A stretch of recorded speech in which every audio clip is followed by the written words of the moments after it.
Salamat sa bawat tulong, Panginoon, at pangunawa at kagalakan, Panginoon ko, na lagi mong inilalagay sa aming mga puso. Tunay nga, Panginoon, na wala kaming kontrol sa lahat ng bagay. But you are, Father God, over sa circumstances namin, sa sitwasyon namin, and even, Panginoon, sa pagbibigay mo sa amin, Panginoon, ng patuloy na kagalakan, Ama. Salamat po, Panginoon, na ikaw ay Diyos na may amazing mind. May ability ka, Panginoon, na baguhin, Panginoon. Hallelujah. I-transform ang aming mga pag-iisip, Panginoon ko, even through make decision, Father God, na natututunan namin through your thought, Panginoon, na napakahalaga, Ama, na maging masigit kaming mas malakas, Panginoon, at maging impluensya. Panginoon, hindi po ang aming emosyon, o ang aming behavior, Panginoon, kundi Lord, yung kabutihan mo, Panginoon, na laging worthy, Ama, sa aming mga buhay. Salamat na patuloy mo kaming pinapanood, Panginoon. Salamat na patuloy mo kaming binabago. Salamat na patuloy mo kaming minamahal, Panginoon, ng pagmamahal, Panginoon ko, na hindi nagbabago, O Diyos. Salamat for giving your spirit, Panginoon. Hallelujah, na nagpapaunawa sa amin. Salamat po, Panginoon, na you are the Holy One na tumutulong sa amin na ma-line up yung aming mga thinking with glorious truth, Panginoon, sa iyong mga salita. Salamat, Panginoon, sa continuous na presensya mo at sa mga pangako mo, Panginoon, sa amin, Ama, along our situation, along our meets, Panginoon ko.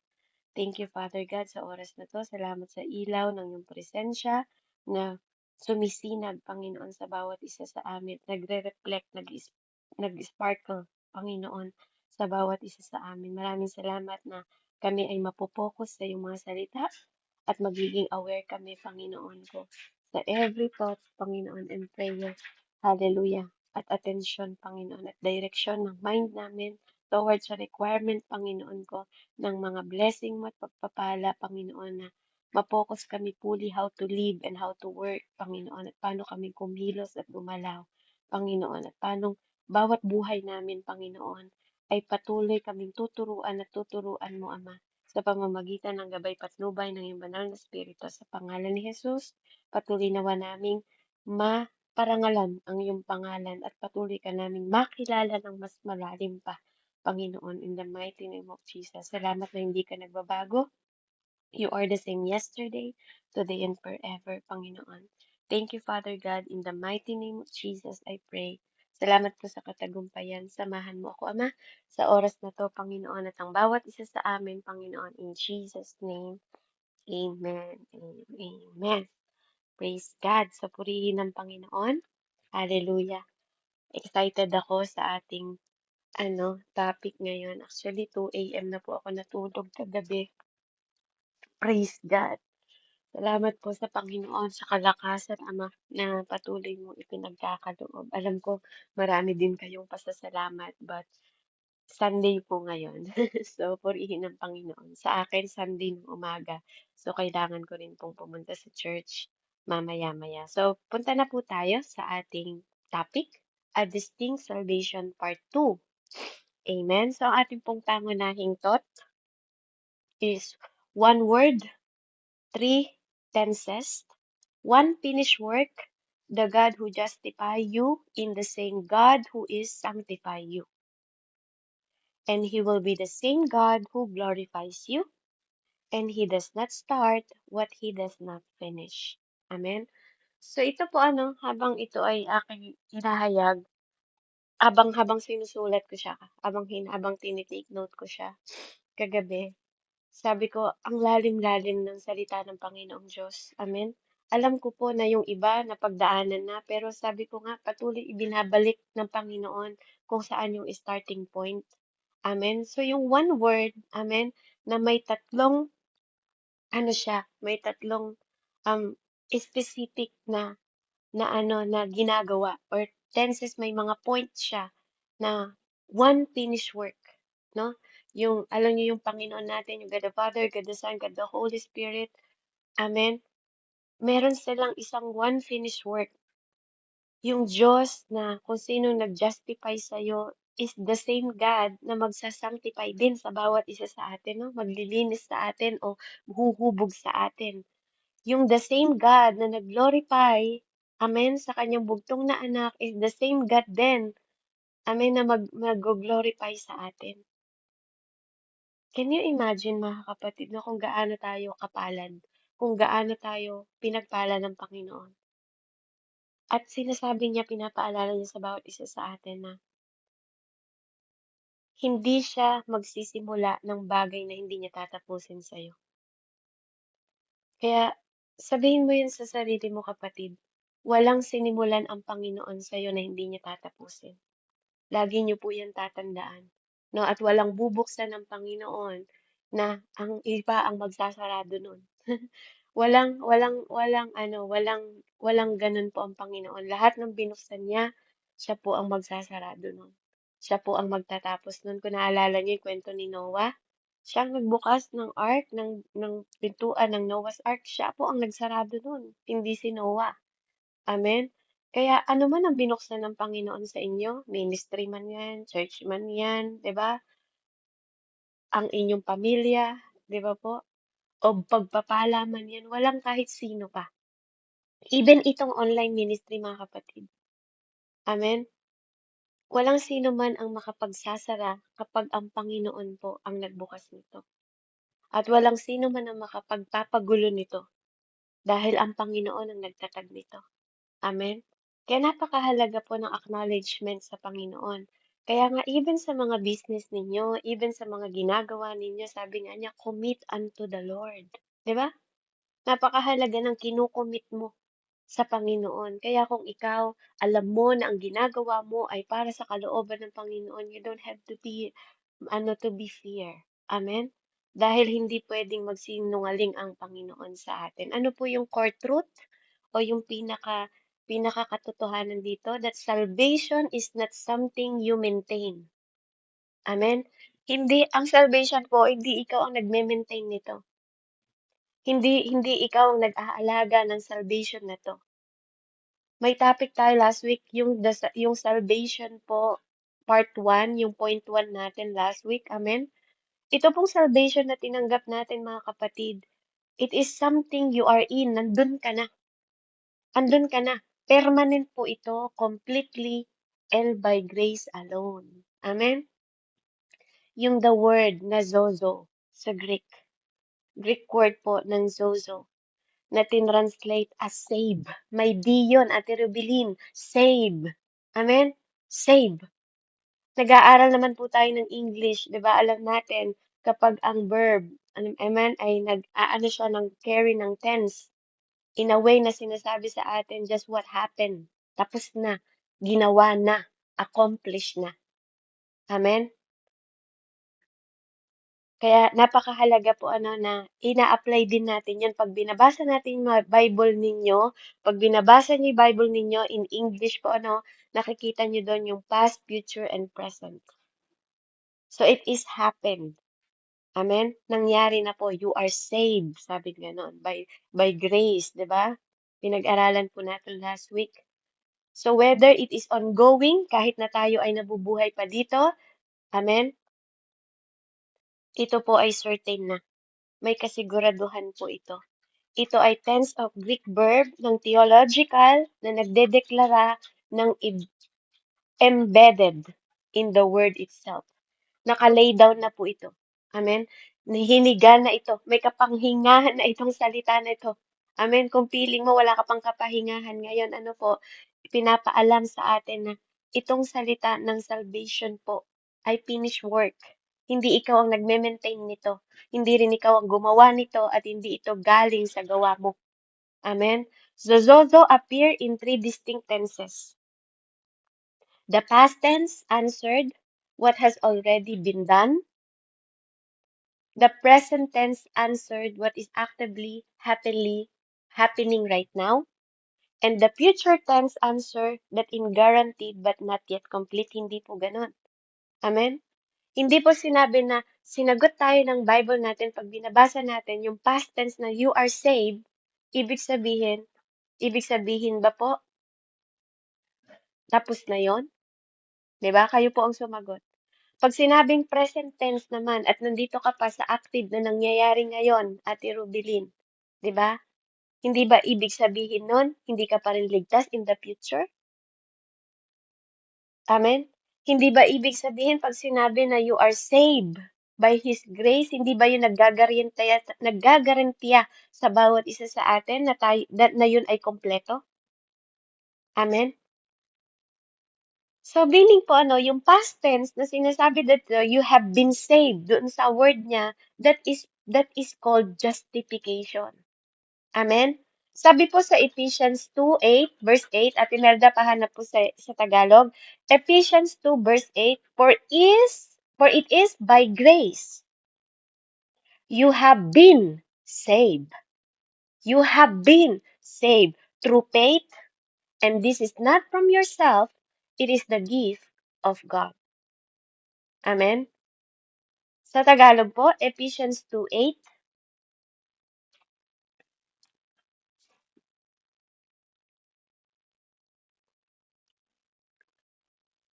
Amen po. Sapagkat dahil sa kagandahang loob ng Diyos, kayo ay naligtas sa pamamagitan ng pananampalataya, at ito'y kaloob ng Diyos at hindi mula sa inyong sarili. Amen po. Amen. Ate Rubilin, pag sinabing naligtas, ibig sabihin ba ililigtas pa lang? Hindi po. So meaning, past tense. You have been saved. 'Di ba sa Tagalog po, ano ba sa Tagalog yung, ano yun? Ililigtas, iniligtas, ligtas. Tama po, no? Ganun, no, sa Tagalog, past tense, present, and future. 'Di ba? Tama po ba? Bahala na po kayo kasi mas naano ko sa English. Amen? So, purihin po ang Panginoon. Ganun siya, no? Yung past tense, present, and future. So, ito po ay past tense. You have been saved. Sa English po, pag binasa niyo siya, you have been saved. Been saved, have been saved, di ba? Ano po siya? ED. Ano, may ED po siya. Saved. Ibig sabihin, tapos na. You are justified. Justification na po. So, yung tinatawag na sa Greek word na sesos menoi este. Amen? So, ang pinaka, ano po niya, perfect passive ng construction. Perfect, ano? Perfecto po siya. The action, sabi sa English nun, kasi kaya po siya itinatranslate ng Greek, kasi para makita natin yung pinaka-specific na meaning po ng Greek word. Kasi ang Bible po ay salin siya by Greek and Hebrew. Kaya ako sinasabi sa inyo. Amen? Alam ko po na hindi nyo kailangan itong kapag nag-share kayo ng gospel, hindi nyo na kailangan gawin to. Ito pong pinag-aaralan natin ay kasiguraduhan na dapat nakatayo kayo sa katotohanan ng kaligtasan na meron kayo at meron tayo. Amen? Because of the perfect will, perfect way na ginawa ng Panginoon at perfect na work ng Panginoon. Ito yung action na happened by past and the effect continue into the present. Ibig sabihin po, amen, ito yung passive meanings na you did not do it. Hindi ikaw ang gumawa nito. It was done to you. May gumawa nito para sa'yo. Amen? So, ibig sabihin po, Tita Bina, you are currently in a permanent state of having been saved by someone other than yourself. May nagligtas sa'yo na hindi ang sarili mo. Kaya sinabi, hindi ito sa pamamagitan ng inyong mga gawa. Amen? May nagligtas sa'yo. Amen? Not you were saved and it might stick. Hindi ganon. Hindi ganon yung sinabi ng word. Amen? Hindi sinabi doon that not you were saved if you maintain. Kung mapapanatili mo to, saved ka. Hindi ganon yung sinasabi. Not you were saved, pending muna ha, continue. Kasi depende sa performance mo, Brother Fred. Amen? Hindi po ganon.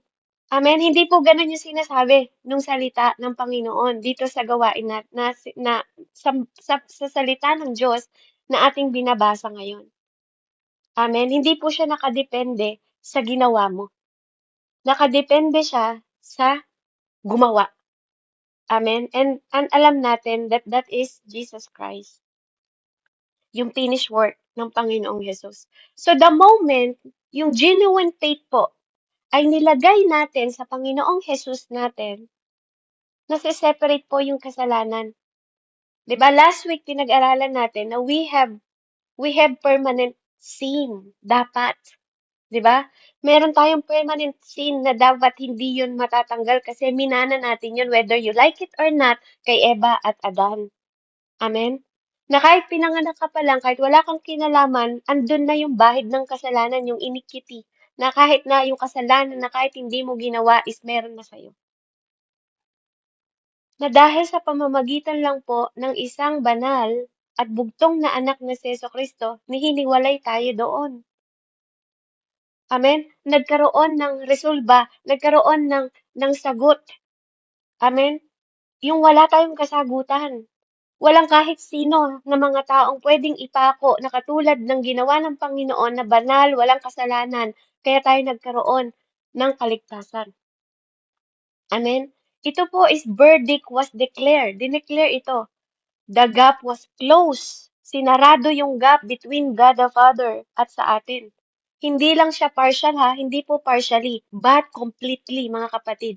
Hindi temporary, but permanent. Amen? So this is past tense of zozo and it is finished. Amen? So ano yung present tense ng you are saved? Meaning you are sanctified. 1 Corinthians 1:18, Ate Rubilin, 1 Corinthians 1:18 sabi sa English, for the message of the cross is foolishness to those who are perishing. But to us who are being saved, it is the power of God. Amen? Pabasa nga po, 1 Corinthians 1:18. Amen po. 1 Corinthians 1:18, ang mensahe tungkol sa pagkamatay ni Kristo sa krus ay kahangalan para sa mga taong napapahamak, ngunit ito'y kapangyarihan ng Diyos para sa ating mga naliligtas. Amen po. Naliligtas. Amen? Nakita mo? Nakita mo, Ate Robin, na i-take down note niyo po ano, yung mga verses na yan. Kasi yaan ang standard, yaan po ang ating tungtungan mga kapatid. At walang makapagsasabi sa inyo. Amen? Na kung ikaw ay genuine na lumapit kay Jesus Christ, you are saved. Amen? You are being saved. Meaning po, ano yung present tense din niya, you are being saved means sanctify. Hindi ka lang ginastify. Kumbaga sa justice, nilinis ka niya, palayain niyo tong si Rubilin. Pagkatapos niyang nakukulong ng matagal na panahon, palayain niyo siya. 'Di ba? Siya yung tumubos. Siya yung nagbigay ng piyansa, kumbaga, para lumaya ka sa kulungan ng kasalanan. Amen? Ginastify ka niya, and then ngayon, sinasanctify ka niya. Amen? At sabi dito, kung sinasabi natin, 'di ba, na hindi yun totoo sa ibang tao na hindi naniniwala, kahangalan po ito sa kanila. Pero sa atin na mga niligtas, ito ay kapangyarihan ng Diyos. Kailangan malagay yun sa utak natin. Amen? Yung tinatawag na toisozomenois. Di ba? Active po ito. Active siya continually and ongoing right. Amen? Yung sanctification na yon. So ano yung mahalagang importante na dapat nating makita po ano? Yung the present tense that does not means that you are not saved yet. Hindi ibig sabihin hindi ka paligtas dahil sinasanctify ka pa. Amen?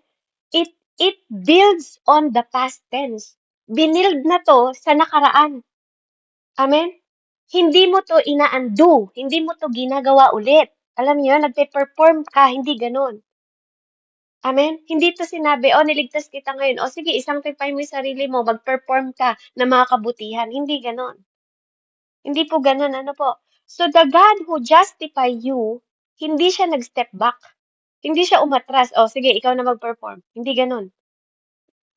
Active siyang nagwo-work sa'yo hanggang ngayon. He's working in you. Present siya, Ate Rubilin. Andun siya, sinasanctify ka niya. Para ma-conform ka o ma-shape ka, mag-moving forward ka towards sa already dineclare niya na to 100,000 years ago. Amen. Kaya nga sabi sa salita ng Diyos, hindi ka pa pinanganak eh. Hindi mo pa siya minamahal, minahal ka na niya. Hindi ka pa humingi ng tawad, pinatawad ka na. Amen. Kaya sanctification, mga kapatid, is not salvation in progress. So, kailangan maging malinaw sa atin na hindi dahil sinasanctify tayo, dahil pinaprogress niya pa rin dahil pinaprogress niya yung salvation sa atin. Hindi po. Maling kaisipan yon. We are saved, kaya tayo sinasanctify. Kasi para mag-conform tayo na katulad ng ating Ama. Sinasanctify ka kasi nga, hindi naman after mong rumeceive, na-renew na agad yung mind mo. Pero hindi ibig sabihin, hindi ka ligtas. Sanctify is the salvation working its way out. No, ito po'y salvation na nagwo-working siya sa way out para maalis ka sa lumang pag-iisip mo, sa lumang ikaw, sa lumang understanding mo, nilalabas ka ng Panginoon doon. Amen? Kasi hindi ito nangyari ng isang araw lang. Amen? So, one creates anxiety, the other creates confidence. 'Di ba? Kung dati, ikaw ay kapag may problema ka, nagkakaroon ka ng anxiety, insomnia, hindi ka na makatulog, 'di ba? Yung other part naman yung nare-renew spirit mo, nagki-create siya ng confidence. 'Di ba? Anak, wala ka na doon. Malaya ka na. Pinalaya na kita. Amen? So halimbawa, yung apple tree nga po, ano, yung puno. Amen? Yung puno po ng apple tree, kailangan nagpo-produce din yun ng apple. Sa madaling salita. Kaya kung ikaw ay niligtas ng Panginoon, kailangan nagpo-produce ka rin ng nature ng Panginoon. Amen? Kung ikaw ay apple tree, di ba? Ang dapat, hindi ka nagpo-produce ng orange. O hindi ka nagpo-produce ng durian. Amen? Apple din ang lalabas sa'yo. So, yun yung sinasanctify ng Panginoon. Kailangan ma-reveal yung nature mo through Him. Di ba? Kailangan mag-work. Hindi po siya kinikreate para tumayo ka. Kung hindi, merong ebidensya.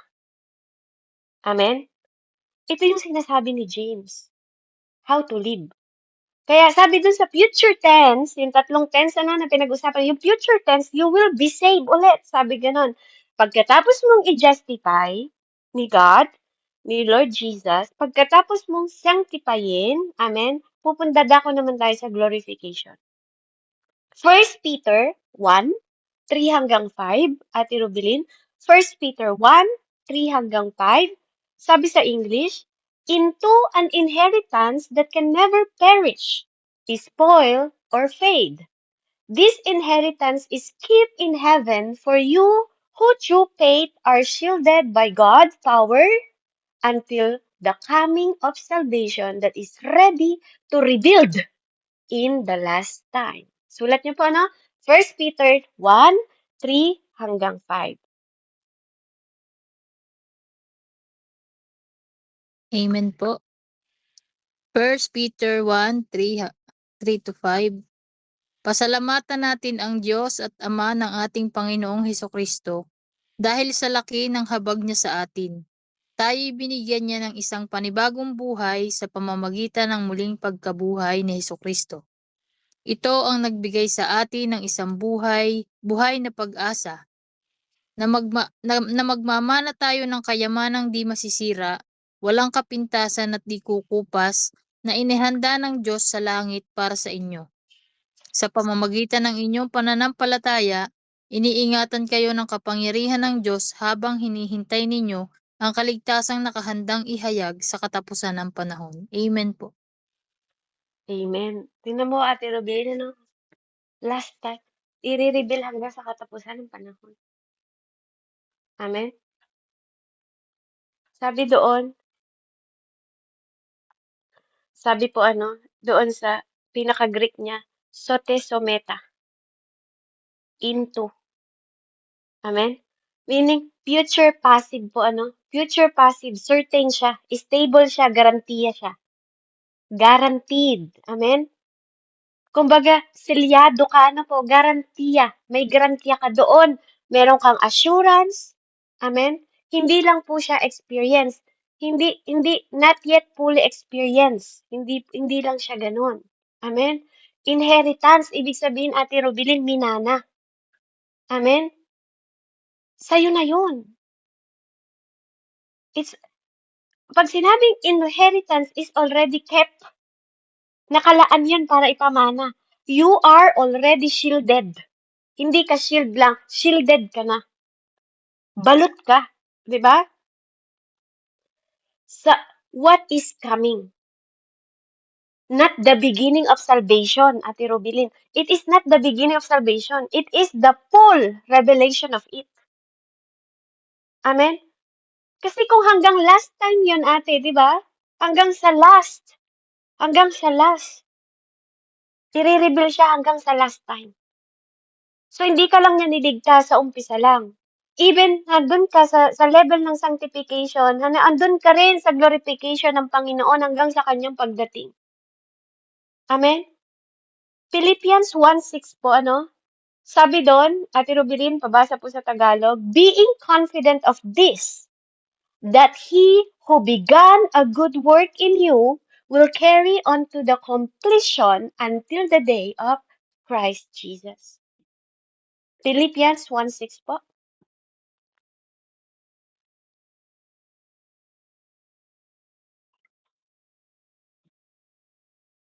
Amen po. Pilipos 1:6, natitiyak kong ang mabuting gawang pinasimulan sa inyo ng Diyos ay kanyang lulubusin hanggang sa araw ni Hesukristo. Amen po. Amen. Hindi sinabing ngayon lang po, ano? Yun yung confident na dapat meron tayo, mga kapatid. Confident who began the good work. Kaya nga sinasabi ko sa inyo, wala tayong sinimulan. Wala tayong binibuild sa Panginoon. It's all Him. Christ alone. 'Di ba? Yung mga series natin, it's Christ alone. Wala kang binilt, Ate Rubilin. Kahit pa gumawa ka ng gumawa ng ministry, kahit pa may online ministry tayo, wala akong binilt para iligtas ako ng Panginoon. Hindi ko pinagtrabahuhan. O dahil gumawa ako ng maraming pagtulong o gumawa ng mabuti sa kapwa ko, amen, hindi ako nagbibuild. He built me inside and out. Una niyang binilt yung puso ko, pinalitan niya yung dating batong puso ng bagong puso, kaya ako nagagawa. Kaya tayo nagtitiis. Amen? Because it is the finished work ni Jesus Christ. Kaya may confident tayo, Ate Rubilin, kahit anong sabihin ng mga tao, hindi mahalaga yung idea nila, hindi mahalaga yung opinion nila. It's all the finished work. Completion until the day of Christ Jesus, who began the good work. Who began the good work in you will carry. Siya pa rin ang magdadala. Amen? Siya pa rin po ang magdadala. Kaya yung sinasabi ninyo na yung sinasabi na tayo ang magdadala ng carry your cross and follow me, sabi ni Jesus. Amen? It is finished. It is finished. Amen? Ang kailangan lang natin is mag-follow. Mag-follow tayo sa Kanya. Amen? So who began it will finish it, sabi niya dun sa verse. So the future tense of Zozo is not a question. Ang salvation po, yung Zozo na tinatawag, is not question. Hindi po yung tanong, naligtas kaya ako? Ililigtas kaya ako? O maliligtas kaya ako? Amen? Yun yung point ko dito. Yun yung point na gusto ng Panginoon na malaman ng bawat isa sa atin. It is a guarantee. Amen? It is the guarantee that back by the character of one who made it. Na kung sinong lumikha, kung sinong gumawa, siya ding tatapos. Amen? Kaya napakahalaga ng acknowledgement kay Jesus Christ, yung genuine, tunay na pag-acknowledge sa Kanya. Amen? So yung summary na you are saved the moment you trusted Christ is justified. Amen? That is past, meaning settled yun. Okay? You are being saved as you are conformed to His image. Yun yung part ng sanctification mo sa present tense, ongoing po ngayon. And you will be saved Kaya yung mga verse na binigay ko po, you will be saved completely. And finally, glorification in future. At sigurado po yun, certain. Certain yun. Walang sino man makapagbabago nun. Hindi ang salita ng tao, hindi ang kasalanan mo. Amen? O nagawa mo pagkakamali. One word. Amen? You were saved. Amen? Yung saved na yon, kapatid, yung salvation na yon, yung one word na yon, had three tenses. Amen? One finished work, mga kapatid. Yung tenses na sinasabi ko, yung past, future, and present mo. Amen? Dahil sa isang work, sa finished work ng Jesus na yon, yung one word na nagkatawang tao, yung word, amen, na niligtas niya, ginastify niya, sinangtify niya, at i-glorify pa niya. Yung isang yun din na Panginoon na nag-finish ng work na yon. Kaya yung number one ko dito po na itatopic ko ngayon, yung the baptism is the declaration, not the door. Amen? Gusto kong linawin po gusto kong maging malinaw sa bawat isa sa atin sa biyaya po ng Panginoon na ipinapahayag niya ngayong oras na to. After kong pinaliwanag sa inyo kung ano yung meron tayo, nakasiguraduhan natin, ang baptism po, hindi lang to basta declaration. Amen. Napakahalaga na makita natin po at makita natin yung bigat ng meaning ng baptism. It is declaration, mga kapatid. Hindi lang ito pintuan. Amen? Sabi sa Acts 2:38, repent and be baptized. May be po yun. Repent and be baptized, every one of you, in the name of Jesus Christ, for the forgiveness of your sin, and you will receive the gift of the Holy Spirit. Acts 2:38 po. Gawa 2:38.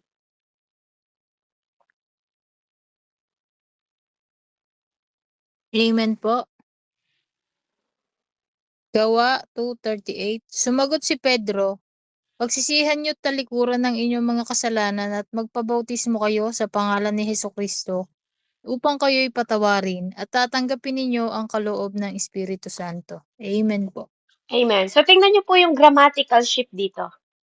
Andito po tayo sa teaching, Tingnan niyo yung grammatical shift dito. There is a shift na embedded po, dito sa Acts 2:38.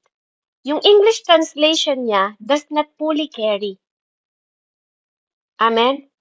Sabi dito, metanoite, means yung second person ng plural. All of you, sabi niya dun sa all of you, doon po sa mga tao na nandoon sa paligid ni Peter that time. All of you ang sinasabi niya. Repent. Amen? So sinasabi niya to sa entire crowd.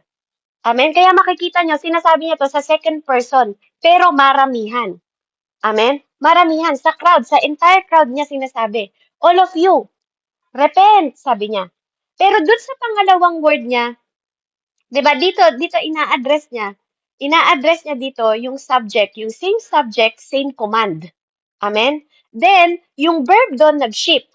Baptize, sabi niya. Baptize. Amen? So sabi niya, Greek word po yun yung metanoite. Amen? Metanoite. Amen? Yun yung second person ng plural na sinasabi niya sa pangkaramihan.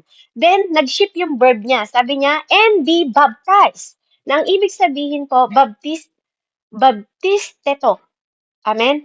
So dito, sinasabi niya dito, yung baptisteto, yung third person po naman ang kinakausap niya, third person, singular. Bakit ko nasabing singular? Kasi sabi niya doon, repent and be baptized. Yung repent, sinasabi niya sa pangkalahatan. Nung sinabi niyang be baptized, every one of you, sabi niya, bawat isa sa inyo. Repent and be baptized, every one of you. Yung verse pang binabasa ko, mga kapatid, inahati-hati ko siya para maintindihan ninyo. So, ibig sabihin, ina-announce niya sa lahat ng tao na magbago tayo ng isip. yung sinasabing repent. Change your mind. Magbago kayo ng isip. Bawat isa sa atin. And be baptized, each of you. Diba? Singular siya na sinasabi, amen, sa bawat tao. Let each one, sabi niya, be baptized. So, yung grammatical subjects na yon nagbago siya, nag-change, di ba? Nakita nyo? Yung command ng structure, nagkaroon ng changes. Kaya, if Luke intended to baptize to carry the same weight of repentance, he would not have shifted the verb. Amen? Kung yung baptism po, ay magbabago, yung baptism po ay magka sila ng weight ng repentance, amen, hindi na sana nag-shift ng verb. Amen? Kung okay na lang yung repent, amen, at hindi ka na kailangan magpabaptize, hindi na sana sinabi. Pero ganun siya kahalaga, mga kapatid, na sinasabi ko sa inyo. Kasi sinabi ito sa Biblia, repent and be baptized. Amen? So kaya declaration po ang baptism. Kaya mahalaga ang baptism. Amen? He would have written both command. Command po yan, hindi yun sinasabi lang niya o in-announce. Doon sa second person o in-address sa entire crowd ng equal na grammatical force ni Peter. Hindi, shinip niya yon. The sheep is the argument. Amen? So, yung second issue dito, ng word na for, sabi niya doon, no? Sabi niya, repent and be baptized every one of you in the name of Christ Jesus for the forgiveness. Yung for na sinasabi doon, no? Yung for po, hallelujah, na sinasabing sa Greek word na is o ace o eyes. Amen? Ang meaning nun is order to obtain. O pinopoint niya forward to the result yet received. Amen? Or it can means because of yung for, di ba? Kasi sabi niya doon, for forgiveness. Nasa ano po ako hinihimay ko lang yung Acts 2:38. For the forgiveness. Sabi niya doon, of your sin. So, ibig sabihin, yung baptism, mga kapatid,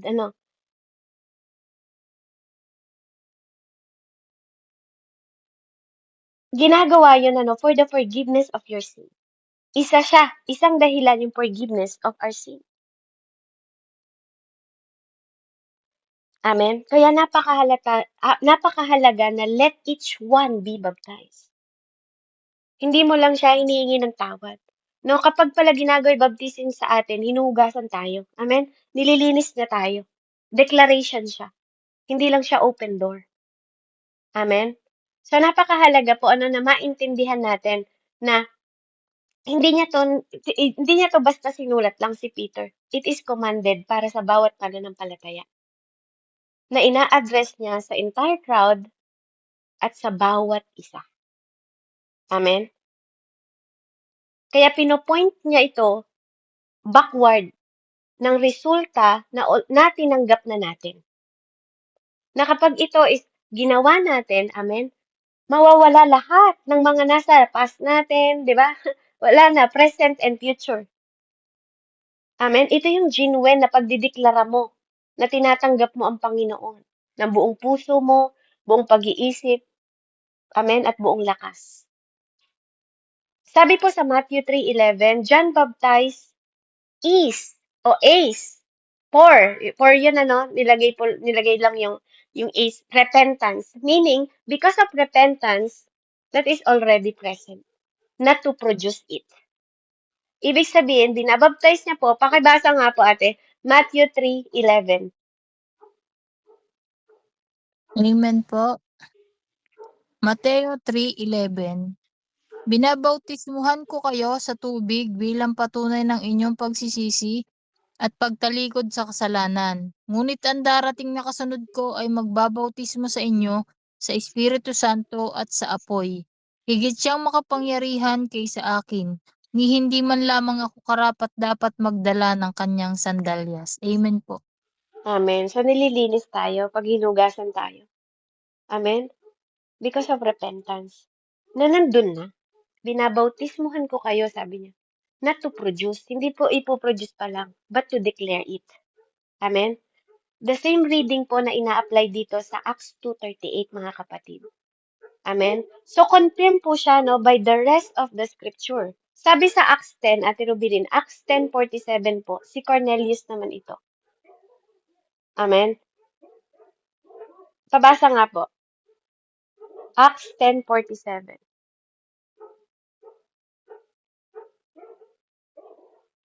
Amen po. Gawa 10:47. Tulad natin, sila'y pinagkalooban din ng Espiritu Santo. Sino ang makakapagbawal na bautismuhan sila sa tubig? Amen po. Amen. Amen. So, praise God. Amen? So, dito makikita natin, si Cornelius to, no? At yung household niya, na-receive nila una yung Holy Spirit before the baptize. Last week, pinaunawa ko sa inyo yung iba't ibang klase ng salvation. Salvation na hindi din na, 'di ba, yung sa tabi ng krus ng Panginoon. It is series, mga kapatid. Kung nakikita ninyo yung ginagawa ko na pag-aaral po, pinapaunawa ko sa inyo yung iba't ibang pagliligtas ng Panginoon, pero iisay kaligtasan. Dito sila Cornelius at saka yung household nila, nauna po yung Holy Spirit before the baptize. At sino? Sino ang makapaghaharang sa atin pag Diyos po ang may gusto? So the Spirit came first, then baptism followed. Yung una naman, 'di ba, yung una kay John, 'di ba, at kay Peter, binabautismuhan nila. Pero hindi ibig sabihin, 'di ba po, hindi sila ligtas before bautismuhan. Amen? Nakikita niyo yung difference? Tapos dito naman po, nauna yung Holy Spirit, ng presence ng Holy Spirit before baptism. Ano po sabi sa Luke 23:43, ate? Luke 23:43, the thief on the cross received paradise with no baptism. Jesus said today.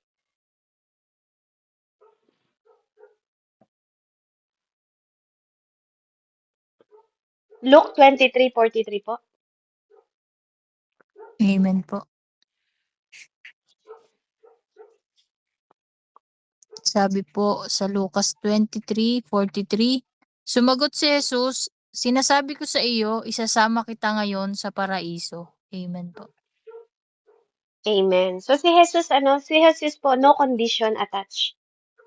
So nakita niyo iba't ibang klase ng salvation. Amen. Walang condition na naka-attach doon. Hindi yung pag katulad nga po na sinabi ko sa inyo, yung repentance, hindi nga siya humingi ng tawad eh. Amen. Pero because of Jesus Christ, siya yung kauna-unang pumasok sa paradise. 1 Corinthians 1:17 po, ate, pabasa sa Tagalog. For Christ did not send me to baptize, but to preach the gospel. Paul separate baptism from the gospel itself. Pabasa nga po. 1 Corinthians 1:17.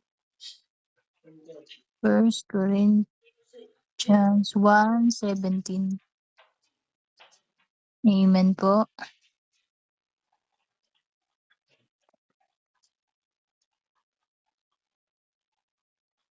Sabi po sa 1 Corinthians 1:17, sapagkat isinugo ako ni Kristo, hindi upang magbautismo, kundi upang mangaral ng magandang balita, at hindi sa pamamagitan ng mahusay na pagtatalumpati at karunungan ng tao, nang sa gayon ay hindi mawala ng kabuluhan ang pagkamatay ni Kristo sa krus. Amen po.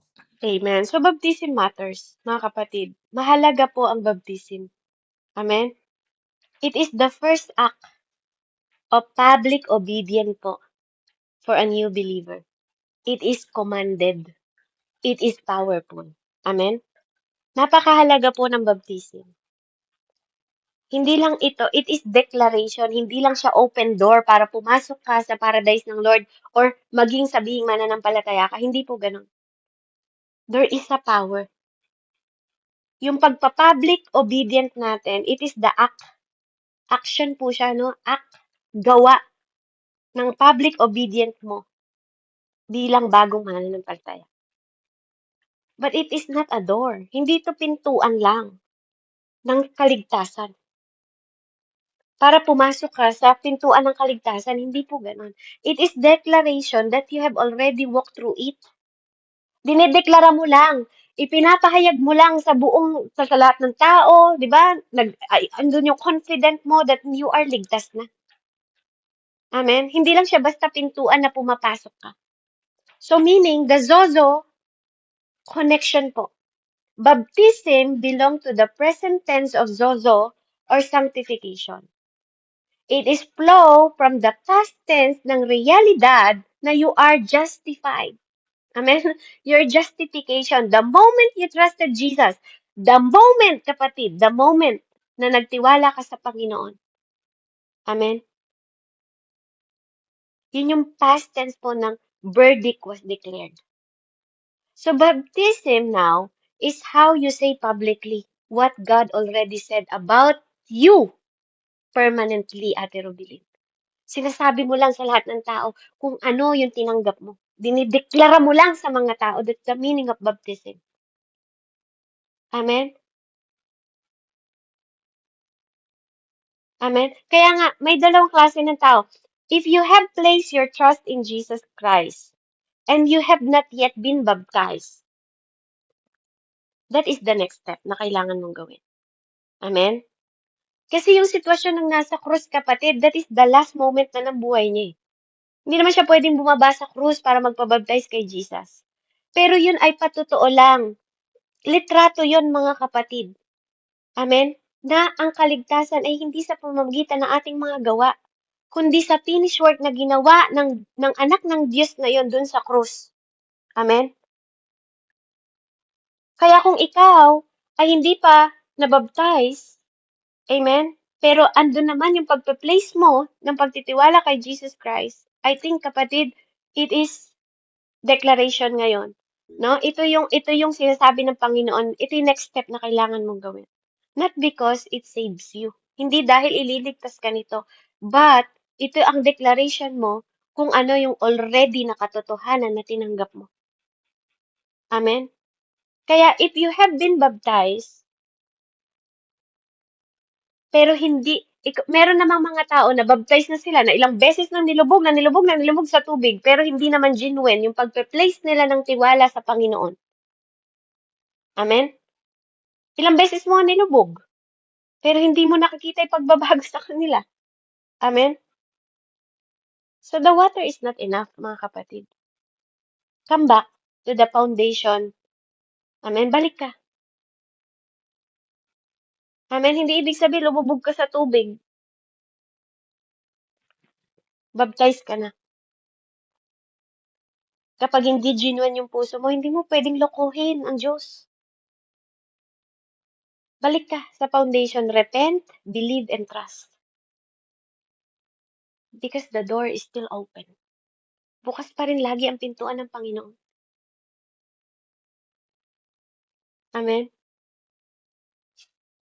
Kaya where we land, mga kapatid, yung past natin, you have been saved. So, ang pinaka-verdict nun is declared. Kailangan mo lang i-declare yon. Amen? The gap is closed na. Hindi dahil sinarado mo, but because may nagsara nun, ang Panginoon. Amen? Huwag mo nang alalahanin kung ikaw yung klase ng tao, lagi mo pa inaalala, past mo, wala na yun. Binura na yun ng Panginoon. Amen? At yung present natin ngayon, you are being saved. Sinasabi sa iyo ng Panginoon to ngayon, pinag-aaralan natin to ngayon para lalo kayong magkaroon ng matatag na foundation at rooted na foundation. Ito yung present natin, Ate Rubilin, at sa bawat isa sa atin. He is not finished with you. Hindi pa siya tapos sa'yo. Marami pa siyang gustong gawin sa'yo. Sa atin. Amen? Sa bawat isa sa atin. Kasi kailangan maging conform natin siya. Kailangan maging image natin siya. Hindi pwedeng sinasabi natin nasa Panginoon tayo, pero ang sasama ng mga prutas natin. Ang sasama ng mga ugali natin. Hindi pwede mag-against. Amen. Hindi pwedeng yung paa mo yung isang paa mo nasa kasalanan at yung isang paa mo nagsasabing ligtas ka. Hindi po pwedeng neutral ka. Amen. Sabi nga, ang sagot lang sa Panginoon, yes or no. Yung between doon sa demonyo na galing. Amen. So anong future natin? You will be saved. Amen. Completely po yan, final and guarantee. This is not religion, mga kapatid. Hindi ko hinahayag ang relihiyon dito. This is not religion. This is not performance. This is grace.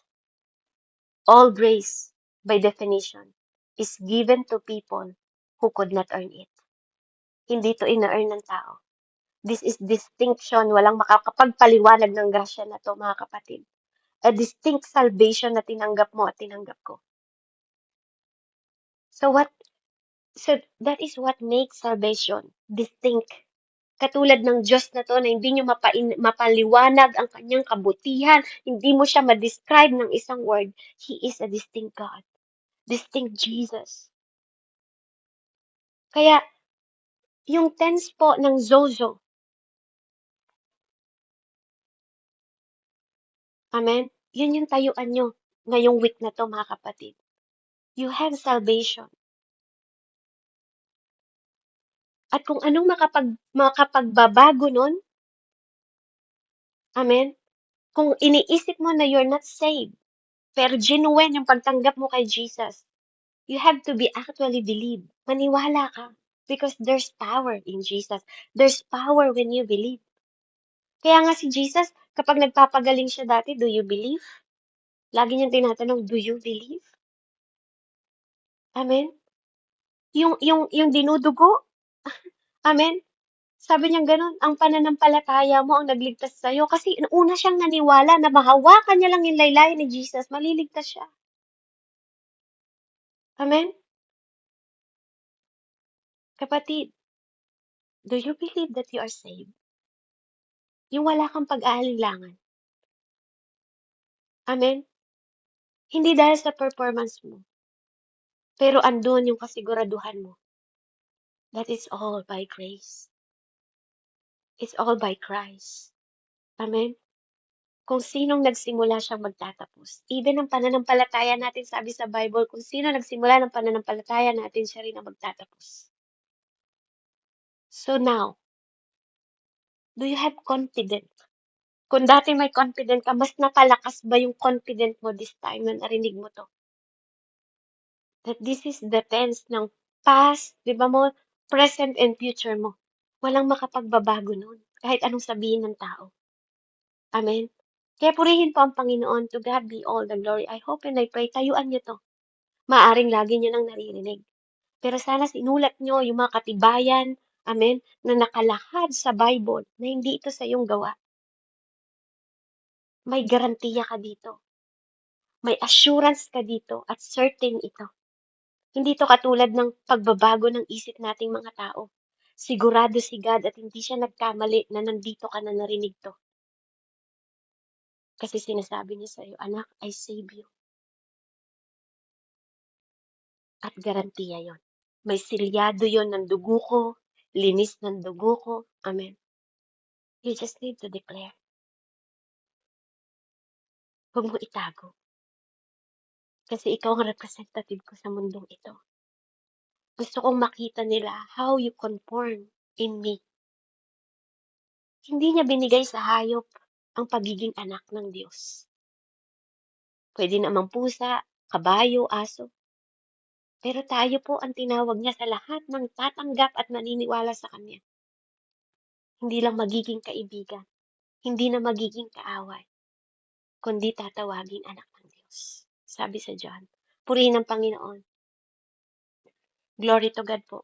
Kaya nga napakahalaga po ng pagpapasalamat natin sa Panginoon na yon na nagsimula, the beginning and end, the Alpha and Omega, na nagsimula at magtatapos din. Purihin ang Panginoon. Glory to God. Let's pray. Heavenly Father, we thank you. Salamat, Panginoon, sa maliwanag na pangunawa. Salamat, Panginoon, sa tapos na pangako mo na tinatanggap ng bawat isa sa amin ngayon that we are saved because of your Son, Jesus Christ. By your blood, we are justified. Salamat, Panginoon, sa tinanggap naming kaligtasan na walang sino man ang magko-question sa amin because we are founded, grounded, and rooted sa mga pangako at salita mo, Panginoon, that we are saved because of the finished work of your Son, Jesus Christ, Panginoon, sa krus ng Kalbaryo. Kaya maraming salamat that we are protected, we are sealed Panginoon, we are confident at mahalaga, Panginoon, na malaman namin yun ngayon. Salamat po, Ama, sa foundation na binibuilt mo sa bawat isa sa amin. Purihin ka, dakilang Ama, sa kabutihan mo. You are the great God, Panginoon, na hindi man namin mapaliwanag kung gaano kahalaga, Panginoon, ang dugo mong dumanak sa krus ng Kalbaryo na mula sa 2,000 years ago, 200,000 years ago, or in the beginning of the foundation of the earth, Father God, nandun ka na. You are not the plan B. You are the plan A from the beginning, Panginoon. Kaya maraming salamat sa kabutihan mo, sa pagmamahal mo sa amin. Hindi pa kami pinapanganak, Panginoon. Hindi pa kami lumalabas sa sinapupunan ng aming mga magulang. Napakabuti mo sa amin. Kaya kung makikita lang namin at lagi namin babalik sa kabutihan mo, Diyos. Napakapalad namin kung bakit kami patuloy at magpapatuloy dahil alam namin kung saan kami paroroon. Sa piling mo, na hindi mahalaga ang langit kung wala.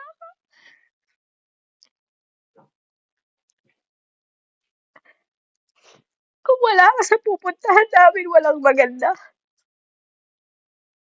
Kaya Lord, salamat kasi ngayon pa lang, nararamdaman namin yung presensya mo. Na kahit anong pinagdadaanan namin, alam namin hindi kami nag-iisa. Dahil nandito ka sa puso namin. Kaya salamat po, O Diyos, sa pangalan ni Jesus. Salamat sa katotohanan, sa way na binibigay mo sa amin, at sa buhay na tinatamasa namin. That we are sanctified, justified, Panginoon, and glorified, Panginoon, because of you. Only you, Father. In the mighty name of Jesus, I pray. May all the glory, Panginoon, be with you in Jesus' name. Amen and amen. Salamat po and God bless sa bawat isa. Back to you, Ate Melda.